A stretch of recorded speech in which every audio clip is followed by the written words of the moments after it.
Welcome guys. Today I'm going to show you how to enable macros in Excel. Macros are usually disabled by default, but in most cases you might need to enable them, especially in cases where you are running Visual Basic applications. So let's get into it. The first thing you need to do is open an Excel. You can just open a blank Excel. Then I'm just going to maximize this. So I open it. Then I need to click on File here.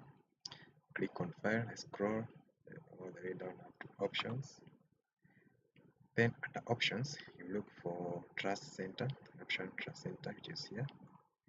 Click on that. Then to your right, there's Trust Center Settings. So you click on that as well. Then on the menu that pops up, you look for Macro Settings, which is here. Click on that. Now you see for mine I've already enabled it, but usually in most cases it's usually disabled. You find it's either checked here or here. So you need to enable. In this case it's not recommended because it can run potentially dangerous code. So unless you need it, always keep it disabled. So once you click on enabled, just click OK. You also click OK. And that's it. You will now be able to run any Excel workbook that entails or involves VB applications.